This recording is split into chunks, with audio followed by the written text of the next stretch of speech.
What's up guys, and welcome back to the Pokemon Sun and Moon video, and today we have another video covering Alchemy Theory. This is almost version 4 I think now, so we were doing a few videos on it because it keeps building up. So I'm going to do a brief overview of the Alchemy Theories so far, but I'd recommend if you really want an in-depth version, go back and watch part 1, part 2, and I think part 3 as well. I'll link them all down below hopefully, but sort of a wrap, what you'll need to know for this episode is what we looked at before, which was that we looked at the 4 elements in alchemy, or just in general, which are of course fire, water, air and earth. Four basic elements of the world, imagining that everything is built out of those 4 elements. We looked at those 4 elements and decided there are 4 islands in the Alola region. Oh wait, it makes sense to have one element per island, and then it would make out like that. We looked into it, and we looked obviously the volcano island would be the fire one, the canyon island with all the canyons would likely be the earth one because earth canyons make sense, and then between the other two there's a waterfall on Mele, so we decided that'd be water, as well as the fact that we have a high mountain on the largest island, which makes high air makes sense there. That's how we put it together. So that's what you need to know so far. So how does this sort of go with the new information we've received recently? Well, now we know of the new team, or what the island in the centre of the Alola region is, and that's the Aether Paradise from the Aether Foundation, of course, a new team or a new company working in the Alola region. Now, how does this relate to Alchemy Theory? Well, as well as there being the 4 base elements, obviously earth, fire, water, air, as we just discussed, there's actually a 5th sort of mystical element, not really discussed, not really as sort of a physical element, but more of a mystical one. So whereas earth, air, fire and water are sort of physical elements, you can see fire, you can feel fire, you can feel water, you can obviously feel the air around you, feel wind and such, and you can also feel the earth beneath your feet. The 5th element was more of a translucent element that you couldn't see. What was that element called? It was called Aether, or Ether. And it makes a lot of sense there, because now we have a 5th, obviously we had the island already, but we didn't take it into account, but now we have the 5th island of the Alola region, which is called the Aether Paradise, which obviously will be the element for, representing the element of Aether. How does this tie into maybe mystical, things about it? Not necessarily. I wouldn't say it's going to have an effect on the game, because of course, we were saying, okay, maybe there are 4 temples. We have one for earth, one for air, one for fire, one for water, and there are 4 guardians of those temples, and maybe you have to go to each temple, similar to Zelda sort of thing, collecting stuff. But of course, the 5th island would not, of course, have a temple because it's man-made. But it would just be sort of a thematic thing where you have it's the 5th, it's a man-made island, and it's Ether because it's sort of man-made. It's separate to that. So that's sort of how the Alchemy Theory links into there.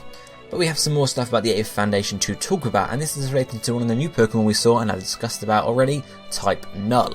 Now, for the purpose of this video, we're going to assume the Aether Foundation have something to do with Type Null, because that helps it link in with Alchemy a bit better, but of course you don't have to assume that. We could always assume that Type Null is just completely different to it, and we can look at the Aether Foundation in particular, but Type Null helps figuring in if we would say it was made by the Aether Foundation. How we can link this in is we can see in the games Gladion actually uses a Type Null. He has a very similar appearance to Lusamine, who we will discuss about in another video hopefully soon, unless we get any more new information that completely confirms or trumps it. But they look very similar, so it's possible Gladion had some previous affiliation with the Aether Foundation, and that's how he received the Type Null, whether he stole it or anything like that. So Type Null. What do we know about it? Well, in terms of actually in the game, it's a synthetic Pokemon. We're not exactly told how it was made, but we're indicated it's a man-made Pokemon, and it's actually based on a Chimera. Now, what are Chimera? Well, similar to Type Null, they are made up of several different things. They're basically hybrids. And now, if you've watched the anime Full Metal Alchemist, I'm sure you know all about Chimeras and how they might relate, sort of to Type Null in particular. But, a Chimera is like a hybrid. It's parts of multiple animals, so it might have a head of a lion, the back end of a dog, I don't know. It could be anything, really. And in recent times, apart from mythology, there are actually chimeras in real life, I suppose you could say. There are like chimeric mouse, mice rather, as also humans can be chimeras, and that when you say a human chimera, you mean someone who has two sets of DNA. So they actually have, you could take DNA from one part of their body and you could take it from another part of their body, and there'd be two different sets of DNA, not completely different, but of course, not exactly the same as it would be for a normal person. How does that happen in humans? It just happens, if we have two embryos and they combine, obviously then have two sets of DNA. If you have, basically just embryonic stuff, basically, so embryos sharing blood or combining again, so sort of the opposite of Siamese twins, instead of identical twins, instead of the embryo separating into two, you have two and then they combine into one, so hence you had two sets of DNA to begin with, and now you just have, you still have the two sets, but they're just encased in one body. So it is a real thing, but in terms of how it looked at with type Null, it's a chimera. It's likely that whoever created it, whether it's the Aether Foundation or not, combined a loads of different Pokemon, whether it's just DNA or actually physically cut Pokemon up and combine the parts like that. We don't exactly know. I'd say it's probably DNA. But, that was likely how it happened. How does this relate to alchemy? Why am I talking about it in an Alchemy Theory video? Well, it could be. We know the purpose of type Null was to rival that of legendary Pokemon, to possibly defeat the Guardians of the Alola region, to take control of the islands, something along those lines.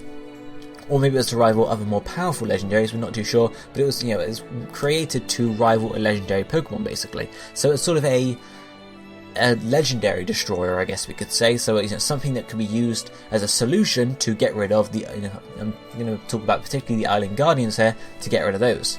And that links us into two concepts in alchemy which could relate in some way, could be part of the Aether Foundation's ultimate goals. One being the Philosopher's Stone, which was an alchemical creation or theory.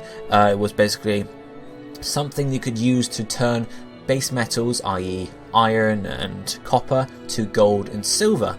And I think many alchemists thought this would be mercury, so that possibly might link into some stuff there. But basically, then that also, if you've watched Harry Potter, I'm sure you know, Philosopher's Stone also was rumoured to be able, to help extend your life, so you could live for longer. And it's basically the prize of alchemy. It's what everyone almost work towards. Everyone hear about in all loads of different media, stories of you can create gold from it. Obviously that's what everyone wants is gold, but that's sort of the prize of alchemy. But it's not the only sort of big goal there was. There was also Azoth.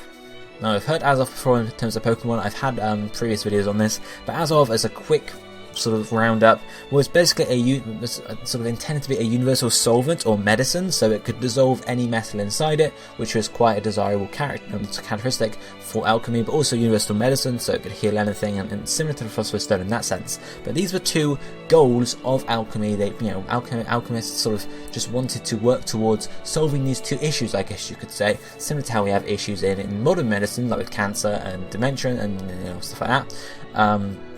So it's sort of things they really want. Obviously, it's not quite the same, but I'm just trying to relate it to real life situations here. But those are two sort of goals of alchemy, and this could link in to the Aether Foundation, and they could be working towards creating some sort of Philosopher's Stone. Now, when I say Philosopher's Stone in this sense, I don't necessarily mean exactly the same concept, i.e. keeping you alive, making gold. It could be the Philosopher's Stone of Pokemon, possibly type Null. Type Null being a very powerful Pokemon which you can control, being a Philosopher's Stone in quotation marks, of course. There would be something you could use to control Pokemon and defeat other Pokemon very easily. Or it could be something else, and that could even relate to Ultra Beasts. Maybe they were looking to create the perfect Pokemon, or the perfect hybrid of Pokemon and human, and that's where the Ultra Beasts came in. Who knows exactly how that relates, or if it relates, but it's one possibility there. Talking a bit more about Azoth, we have heard of Azoth in Pokemon before, and that's Project Azoth, was mentioned in the Mega Ruby and Alpha Sapphire. This was a project for Team Makima and Team Aqua.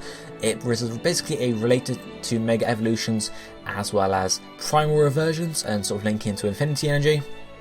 Obviously the AZ standing for AZ, AZ, Alpha, Omega, beginning, end, as well as AZ from the X and Y games. But the O's TH went completely, we didn't get an explanation for it. One possible explanation for it is that it relates to the Regi, the Regi golems, and the golems themselves, because O, T and H are the sort of the symbols on the front of them. So that's one possibility there. But we weren't confirmed on that, basically, so it could end up linking into these games even further, because obviously it started technically in X and Y with the Mega Evolutions, had Primal Versions there, so maybe they could end up linking in, Z moves, Alolan forms, Ultra Beasts in there somehow, and Project Azov could be mentioned again. Maybe the Aether Foundation discovered Team Magma and Aqua's work and picked up the project and worked from it from there. But of course there's other one mention of Azov in Pokemon, and that's the Azov Kingdom. It was mentioned in the film Volcanion and the Ingenious Magiana, or Magina, and it was basically the place where Magina was created. Whether or not the Azov Kingdom will actually appear in the games is unlikely, since film locations don't tend to do that usually, but the fact that it was called the Azov Kingdom, whatever you want to call it, and we have Azov mentioned once before in Pokemon, as well as now in Alchemy, which is the theme for Sun and Moon, it might indicate that it is some, sort of, it comes up somewhere. I don't know. But that's really it for this installment of the Alchemy Theory. If you guys have noticed any other links with Alchemy in the recent, revelations of the Aether Foundation, Ultra Beasts and stuff, if you guys have any ideas concerning that or any other ways we can link it into Alchemy, please do feel free to let me know down below, because I can't obviously look into everything and notice everything, because sometimes I'm just a bit thick. But this is going to be it for me for today. If you enjoyed the video, be sure to hit the like button down below. But I'll be seeing you next time. Thank you for watching. Goodbye, my friends.